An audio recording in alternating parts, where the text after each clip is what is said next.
एक नगर जहां समय ठहर जाता है और केवल भक्ति बोलती है। एक मंदिर जहां भगवान अधूरे रूप में भी पूर्ण कहलाते हैं। और एक कथा जो जन्म और मृत्यु से भी परे है, जगन्नाथपुरी। नमस्कार दोस्तों, स्वागत है आपका वैदिक कथायक में।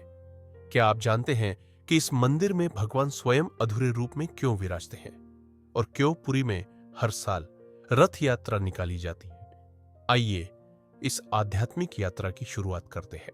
महाभारत का युद्ध समाप्त हो चुका था। यदुवंश विनाश की ओर जा चुका था। अंततः प्रभु श्री कृष्ण का इस धरती से विदा लेने का समय आता है और श्री कृष्ण वन में जाकर ध्यान में लीन हो गए। तभी एक शिकारी का बाण उनके पैर में आकर लगा। उस शिकारी का नाम था जरा, जिसने भ्रमवश उनके चरणों को हिरण समझ तीर चला दिया। लेकिन वो कोई सामान्य व्यक्ति नहीं था। वो वही बाली था जो अपने पूर्व जन्म में भगवान राम के हाथों मारा गया था। इसके पश्चात श्री कृष्ण ने अपना नश्वर शरीर त्याग दिया। अर्जुन ने अश्रुपूरित नेत्रों से श्री कृष्ण का अंतिम संस्कार किया। सब कुछ भस्म हो गया, परंतु प्रभु का हृदय दिव्य और अमर था। अर्जुन ने दिव्य हृदय को कपड़े में लपेटा और लकड़ी से बांधकर समुद्र में प्रवाहित किया। समय के साथ दिव्य हृदय एक नीली रोशनी से चमकता हुआ पत्थर बन गया। वर्षों बाद उड़ीसा की महानदी के तट पर सब्र जाति के प्रमुख बिस्वा बासु को वह दिव्य हृदय मिला। उन्होंने उसे एक गुप्त गुफा में नील माधव के रूप में पूजना शुरू किया। उधर अवंती नरेश राजा इंद्रदुम्न, जो विष्णु भक्त थे, को जब नील माधव की जानकारी मिली तो उन्होंने अपने दूत विद्यापति को खोज में भेजा। विद्यापति बिस्वा बासु के गांव पहुंचे। बिस्वा बासु ने विद्यापति को नील माधव की जानकारी नहीं दी। वक्त के साथ साथ विद्यापति ने उसकी पुत्री ललिता से विवाह कर लिया। फिर विद्यापति ने प्रभु के दर्शन की इच्छा जताई। दामाद होने के नाते बिस्वा बासु ने सहमति दी, लेकिन एक शर्त पर, आंखों पर पट्टी बांधकर। चतुर विद्यापति गुफा के रास्ते में सरसों के बीज गिराते गए। जब उन्होंने पट्टी हटाई तो प्रभु के दिव्य स्वरूप को देखकर चमत्कृत रह गए। वापस जाकर उन्होंने राजा को सब बताया। राजा इंद्रदुम्न प्रभु की खोज में निकले।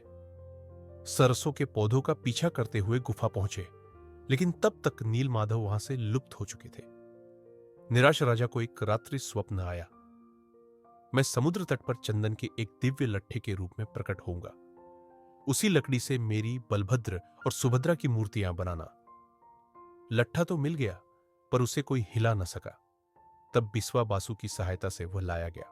राजा इंद्रद्युम्न में उस लकड़ी के टुकड़े की प्रतिमा बनाने के लिए कई कुशल कारीगर लगाए, पर उन कारीगरों में से कोई भी लकड़ी में एक छेनी तक भी नहीं लगा सका। तब सृजन के देवता भगवान विश्वकर्मा एक बुजुर्ग व्यक्ति का रूप लेकर आए। उन्होंने राजा से भगवान नीलमाधव की मूर्ति बनाने की इच्छा व्यक्त की और यह शर्त भी रखी कि वे 21 दिन में मूर्ति को एकांत में बनाएंगे। उन्हें कोई मूर्ति बनाते हुए नहीं देख सकता। राजा ने उनकी शर्त सहर्ष स्वीकार कर ली। 14 दिन तक अंदर से केवल औजारों की आवाज आती रही, लेकिन 15वें दिन कोई आवाज सुनाई नहीं दी। रानी चिंतित हुई और दरवाजा खुलवा दिया। अंदर कोई नहीं था, केवल अधूरी मूर्तियां थीं। भगवान जगन्नाथ ने राजा को स्वप्न में दर्शन देकर कहा कि वे अब से काष्ठ की मूर्ति में ही प्रकट होकर भक्तों को दर्शन दिया करेंगे। इस तरह प्रकट हुए भगवान जगन्नाथ, बलभद्र और सुभद्रा। पुरी में हर साल रथ यात्रा क्यों निकाली जाती है? आषाढ़ शुक्ल द्वितीया का दिन पुरी में होती है भगवान जगन्नाथ की भव्य रथ यात्रा। 3 भव्य रथ सजाए जाते हैं, भगवान जगन्नाथ, बलभद्र और सुभद्रा।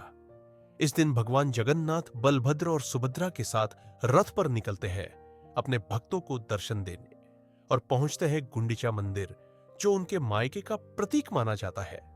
लाखों भक्त बिना किसी भेदभाव के इन रथों को खींचते हैं और मान्यता है कि रथ की रस्सी का स्पर्श मात्र ही मोक्ष का मार्ग खोल देता है। यह एकमात्र ऐसा पर्व है जहां भगवान स्वयं मंदिर से बाहर निकलकर अपने भक्तों से मिलने आते हैं, जैसे कह रहे हो, मैं तुम्हारा हूं, मेरे लिए मंदिर की दीवारें कोई बंधन नहीं। यही है पुरी की रथ यात्रा, भक्ति, उल्लास, समर्पण और प्रेम का महासागर। जय जगन्नाथ। यदि आपको यह दिव्य कहानी पसंद आई हो तो इस वीडियो को लाइक, कमेंट और शेयर करें और ऐसी ही आध्यात्मिक कथाओं के लिए हमारे चैनल वैदिक कथाएं को सब्सक्राइब करना न भूलें।